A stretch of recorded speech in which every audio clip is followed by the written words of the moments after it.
আমি হয়তো বলে যাব যে ব্রহ্ম সত্য, জগৎ মিথ্যা। তুই কী বুঝবি এই জগৎ কী করে মিথ্যা হবে? এই জগৎ সত্য, ব্রহ্মই দেখা যায় না, জানা যায় না, চেনা যায় না, সে কী করে সত্য হবে নাকি? তো এটা বিনা পড়াশোনা, বিনা গুরু ছাড়া জানতে পারবি না। কথা বুঝতে পারলি তো? কালকেই বলছিলাম এটা কী বটে, এটা এটা কী বটে? হ্যাঁ, কাপড়। এখানে কোনো কাপড় বলে কিছু নাই। ঠিক ওরকম জগৎ বলে কিছু নাই। তাহলে এর রিয়েলিটিটা কি?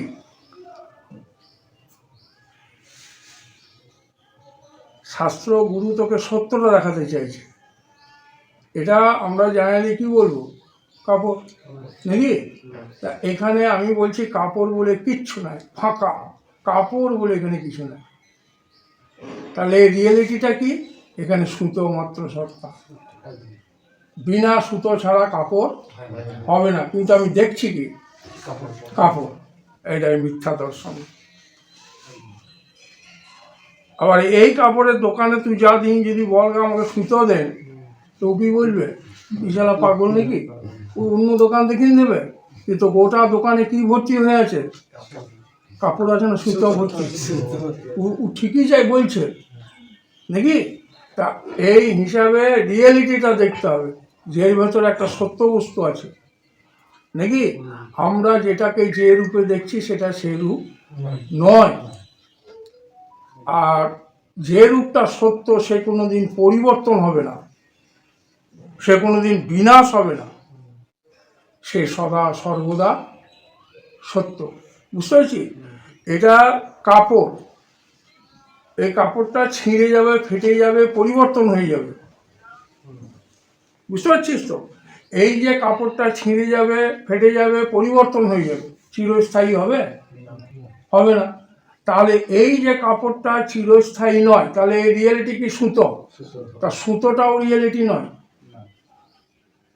কেন না? কাপড় ফেটে যাবে, পচে যাবে, সাথে সাথে সুতোটা আমি দেখতে পাচ্ছি না সুতো, কিন্তু আছে এখানে রিয়েলিটি সুতো। এবার কেউ যদি বলে, প্রশ্ন করে তোকে যে সুতোটাও তো নষ্ট হয়ে যাবে, তাহলে সুতোর রিয়েলিটি কি? তুলো। কোন গান থেকে এসেছে? তুলো থেকে আসছে নাকি? তাহলে এটাকে আমি বলতে পারি কাপড় নয়, তুলো।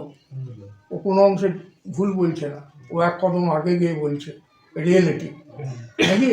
কেউ যদি বলে তুলোটা এলো কোথা থেকে? কাপড় চলে গেল তো তুলোও চলে গেল। তা তুলোটা কোথা থেকে এলো? রাজকুমার বল দেখি। কাপাসের ফল থেকে। কাপাসের ফলটা কোথা থেকে এলো? বৃক্ষটা এলো কোথা থেকে? বীজটা এলো কোথা থেকে?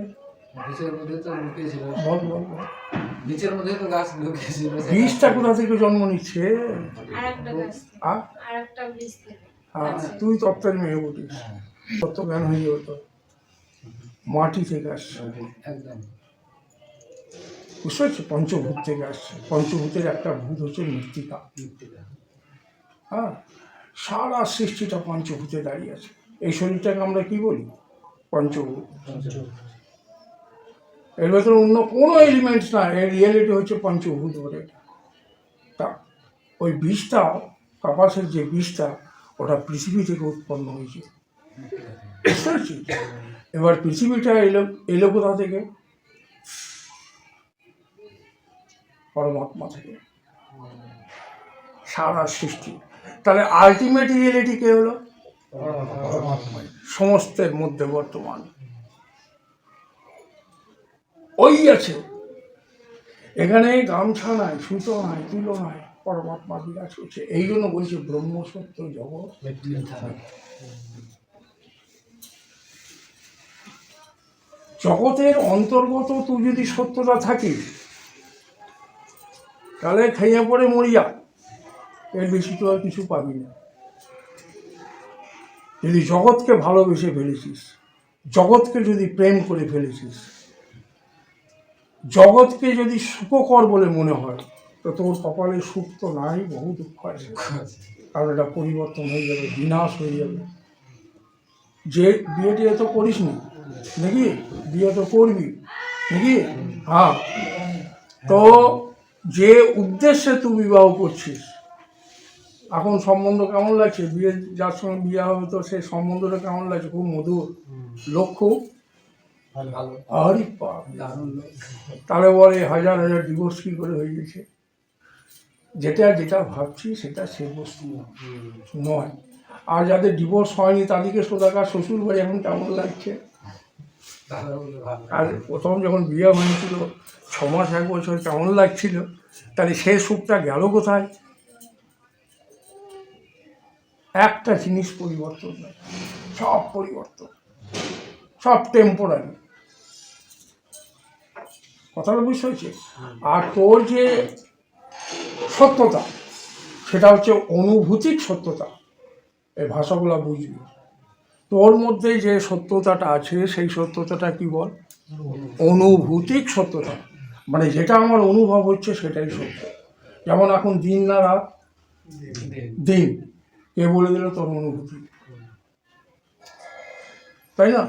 এবার এই দিনটা চলে যাবে, রাত্রি নিদ্রা হবে, স্বপ্ন লাগবে, এই স্বপ্নের অনুভূতিটা তোর মধ্যে আছে বলে তোকে ওটা সত্য লাগছে।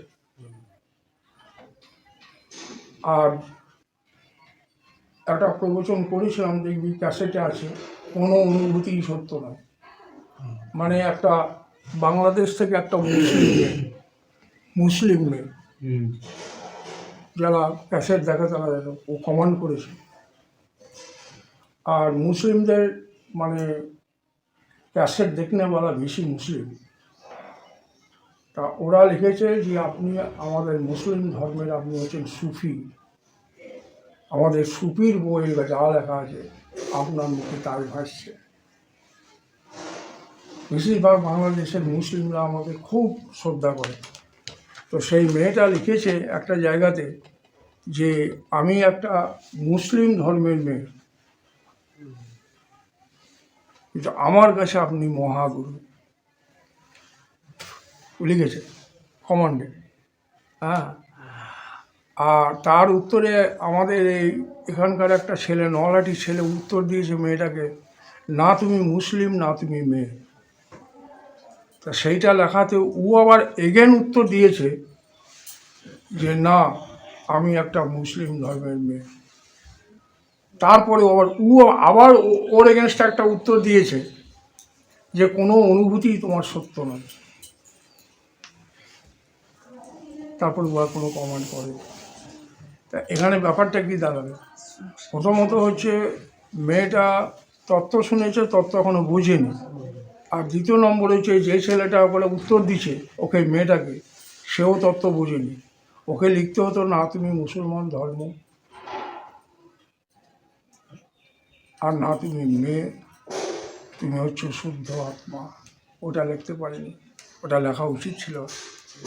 ওর সঙ্গে দেখা হলে তো বলবো, আমি যদি মুসলিম না হয়, আমি যদি মেয়ে না হয়, তাহলে তো আমার তো কোনো কিছু একটা থাকবে, সেই জায়গাটাও আর লিখতে পারিনি। ওখানে লিখতে হতো তুমি হচ্ছে শুদ্ধ আত্মা, আর সে আত্মা পুরুষও নয়, সে আত্মা নারী। বুঝতে পারছিস তো? হ্যাঁ।